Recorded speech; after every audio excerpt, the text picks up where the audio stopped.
Wife told me having sex with feels like she's being violated, so I filed divorce and now she's losing her mind and even offered her best friend for me to bed plus 3 UPD8s. Update. My wife refuses to accept our divorce and thinks she's trying to trick me. Original post. My wife, 29 female, and I, 34 male, have been married for 4 years. And up until a year and a half ago, things were fantastic.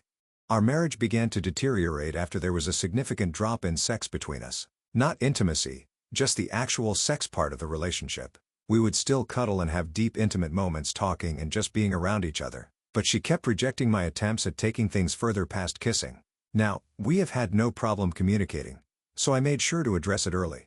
We talked and made adjustments. We both made sure to stay in shape. We tried being more adventurous. We went to couples therapy/counseling and even tested both of our hormone levels. Everything was normal. Each solution would work for a little while and then we'd be back to having it maybe once a month. I asked her several times if she was no longer attracted to me, to which she denied every time. I asked her if I was falling short in the relationship in any other way, to which she said no. Well, about a month ago, she got back from therapy session and told me that she believes she's asexual and that's the reason for her libido being non-existent as of late. I was definitely confused because we had such great sex for a while in the beginning of our relationship. But her telling me that she's now asexual was heartbreaking because everything else is great. Obviously, I'm not going to force her to do it. So we had a long conversation about our relationship, and I came to the conclusion that we should get a divorce. I say I because she immediately rejected the idea, said we would figure something out, and wouldn't talk to me about it anymore. I don't know what to say, so I dropped it. Well, 3 weeks went by without sex, and I decided I had to do this for my own mental well-being. So I filed for divorce and had her served with the papers. Last week, when I got home from work, she was going about the day like nothing was wrong. I asked her if she signed the papers and she flat out said, "We are not getting a divorce," then changed the subject and acting like things were normal. Obviously, I thought this was crazy. So I stopped her and said I couldn't be in a marriage devoid of sex. And I mentioned that I was being incredibly fair with our divorce. She can keep the house that we bought and paid for with cash. She paid 1/3. I paid the rest. I'd take all of the debt, which isn't much. We'd split our savings and investments in half, and she could keep 2 of our 3 paid-off cars. I only wanted to keep my sports car. Thankfully, we don't have kids. I love her and want her to be comfortable, and I have no problem starting over since I make a good income. But she won't budge for talk about the divorce. This brings us to 2 days ago. I got home, went to our bedroom, and found my wife's friend, 27 female, naked in our bed. I immediately shut the door, said sorry, and went looking for my wife. I found her in the kitchen and asked what her friend was doing here and just said that she was here for me. I put 2 and 2 together and said that I am not having sex with other women in the place of the woman I chose to marry. She was adamant that I could sleep with her friend whenever I wanted and that her friend agreed to it. I couldn't believe things had gone this far, so I went back to our bedroom and asked her friend to leave. I packed a bag and have been staying in a hotel nearby since that night. My wife, her mother, and her sister keep calling me, but I'm just not interested in hearing what they have to say. This feels like a trick. I just want this whole thing to be over. Does anyone have advice? Is this some kind of ploy for alimony? We do have a prenup. Should I just contact my lawyer and try to force the divorce? I'm really uncomfortable with this entire situation. Now for the top advice before reading the updates. You did right, bro. Let your attorney handle this. Do not have sex with anyone until your attorney says you're in the clear.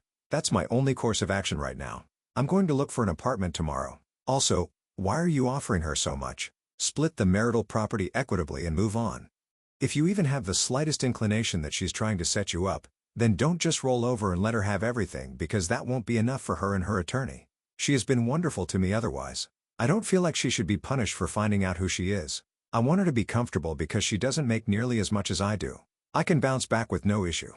She'll still have to work to provide for herself unless she marries another high earner or becomes one herself. A fresh start doesn't scare me at all. Now for the first update. I'll try to keep this as concise as possible. I feel overwhelmed, so I probably won't bother with another update after this one. I don't know. My wife came to my hotel last night, and we talked about everything. She told me the full truth and what's been going on in her mind. A few of you commented this in the last post, so you were right. She has always been asexual. She and her whole family have known this since she was 16.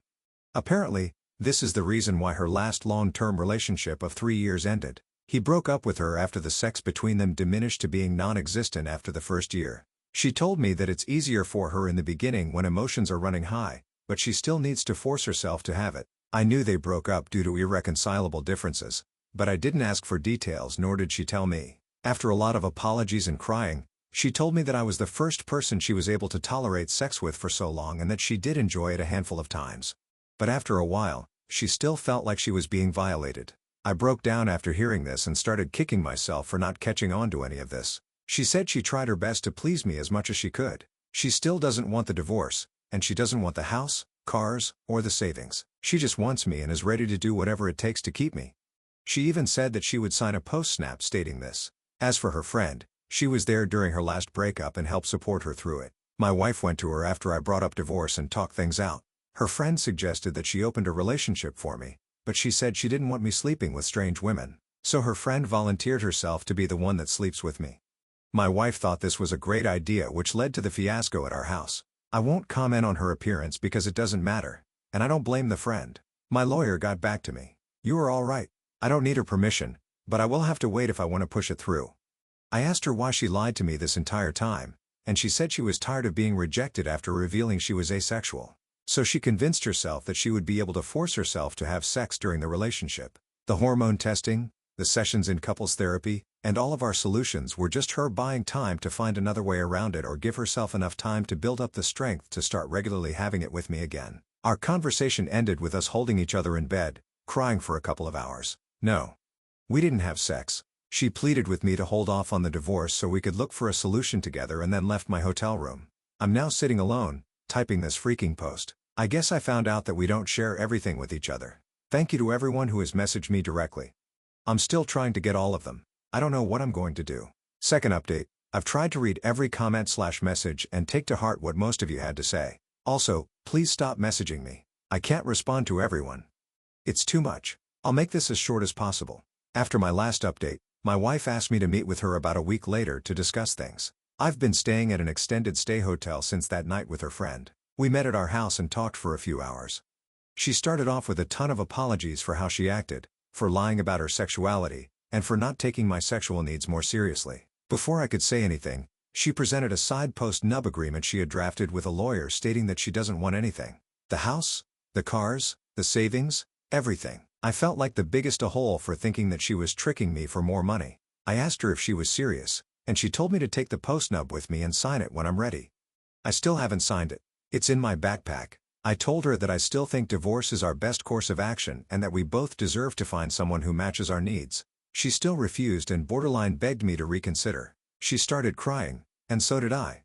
Seeing her like this was devastating. I told her that her finding other women to sleep with me wasn't going to work. What if I develop feelings for them? What if I get one of them pregnant? Do we expect her to get an abortion? She said we'll figure it out as we go along and pleaded with me to give her more time to work on other solutions. She set up appointments for sex and hormone therapy and is seeing a sex guru. I said that it sounds like we're going through the same things again, but she was adamant and pleaded with me to wait. There were more apologies on both sides, and we kissed for a while before ending the conversation. Then I went back to my hotel that night. A few days later, I tried texting her, but she didn't respond. So I called her dad. I'm avoiding her mother and sister since they are saying the same things as my wife. Her dad told me that she moved back home and has been holed up in her room since our talk. She called out of work. He told me that she's barely eating, bathing, or talking to him or her mom. He asked me what I was going to do, but I didn't have an answer for him. He just said he understands and that he would be here to talk anytime I wanted to. So I went back to our house, and a good portion of her stuff was gone. The whole place feels empty. I've been sleeping in one of the spare rooms. I'm planning on flying to my mother's house in a couple of weeks to spend time with my family and decompress from this entire situation.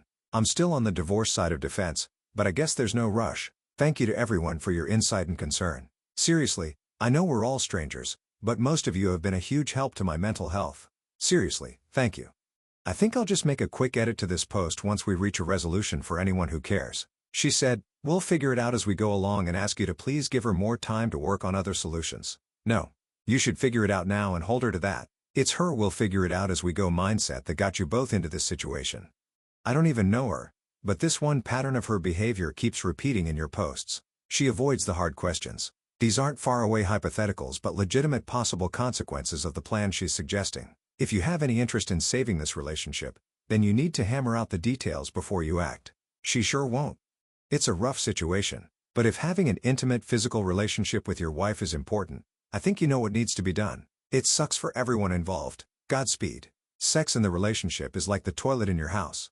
It's not the first thing you mention when talking about it, but if it's not working, then it's immediately noticed. Now for the third update 10 months later. Hey, everyone. In hindsight, I regret making these posts because I think I received too many pieces of advice. I keep thinking I should have just handled it internally with just family. I don't regret my decisions. I just wish I had given myself more time to think. Anyway, here's the update. I'll keep it short. The divorce was finalized months ago. Our house was sold along with one of the cars, and my ex-wife is still living with her parents. I had a little more than 2/3 of the proceeds wired to her account, but the last time I talked to her dad, she hadn't touched a dime. I was informed that she checked into a mental health clinic, but I don't know how long she was there or what her current state is. I changed my number, but her dad has emailed me a few times to check on me throughout this last year, which breaks my heart because he's a great man. Him playing both sides of the fence like this really made everything go a lot smoother. Other than not warning me, which I honestly don't think was his place to do, he's been a huge help. I moved back to my home state to be closer to my family. I may leave to go to another state again. I don't know. I'm not sure yet. I feel numb from this whole thing. I'm not much of a drinker, so I've been smoking a ton of pot and working out to occupy my mind. To everyone who didn't get a response from me in my messages, I'm sorry, but there were just too many. I responded to as many as I could mentally handle. I think that's it. I can't imagine that there would be any additional questions, but I'll answer whatever again. Wow. Hope you both find some type of lasting happiness. You moving on. Your ex hopefully finds some peace. I'm not so sympathetic to his ex-wife. She lied to him for years, misled him, and dragged us out, taking years of his life away, trying to live her version of happiness at his expense. It's unfortunate she's taking it so hard, but what she did to him was cruel and selfish. Are you happy? That's all I would like to know at this point, brother. You've been through a lot. I'm happy to be alive to experience the highs and lows of this existence. I'm happy to move on to the next chapter of my life. Thank you for asking. Good to her, man. Just out of curiosity, do you see yourself ever capable of being friends with her again, or is the pain too strong to ever be around her again? I view her differently now, although I still love her. I don't know about the distant future, but for now, there's no way. Last story, broke up with my fiancée and canceling the wedding after she admitted to having fantasies of doing better than me after her weight loss journey. My fiancée, 27 female, and I, 27 male, were together for almost 9 years. I proposed to her a couple of years ago, and I really loved her a lot. After my proposal, she started her weight loss journey and asked if we could set the wedding date only after she reached her goal. I supported her through her journey, and I was really proud of the progress she made. She lost more than 100 pounds, and while she still looked great before, she looked gorgeous after her journey. She was also upfront with me and admitted she was getting a lot more attention now. It was the most attention she had ever gotten in her life. It did make me somewhat insecure. She even said that a really cute guy at the grocery store complimented her tattoo once and asked for her number, even though we could see her engagement ring. However, my fiancée told me she rejected him. One night, when she was super drunk, she admitted she sometimes had dreams of getting a hot, tall finance guy. But after seeing my reaction to that, my fiancée instantly apologized. A lot of these insecurities were building up in me, and I did speak with my best friend and ask her if this was normal. She said it wasn't normal at all and that what my fiancée was doing was not okay. Last week, I admitted to my fiancée that I couldn't do it anymore. My fiancée was shocked, apologized a lot, and started crying. I was surprised by her reaction because she had admitted to wanting a better guy than me. My fiancée told me she was just proud of the progress she made and that I was the only one she loved and would ever love. She kind of freaked out a lot and asked if I was influenced by my best friend. I told her honestly that, yes, I did seek external advice because my insecurities were just eating me up inside. My fiancée told me she would never do it again. She was crying a lot, and it looked like she was having a panic attack. I was honestly worried about her. So I told her I would think about it because I just wanted my fiancé to calm down at the moment. I think what I said just shocked her a lot. However, the next day, when she had calmed down a bit, I told her my decision was final and that I had just lost a lot of love for her. Now for the comments. In my mind, there isn't a woman alive better than my wife. I don't care if I was back to my competition weight and making $250,000 a year. There is no woman alive I'd want more than her. Your ex-fiancée lost some weight and got some attention, and her first thought was that these other men were better than you? Yeah. No. She never really loved you. When you love someone, no one is better than them. Who wants to be with someone who pretty much said they settled for you because you were all they could get at a time? Exactly. That's what I was thinking. She pretty much admitted to settling but that she was okay with it. Exactly. She was planning on monkey branching, but OP cut her off. And now she's landed face first in the mud. OP. I'm glad you caught the red flag and protected yourself. I wish more people acted on red flags instead of ignoring them or coloring them in.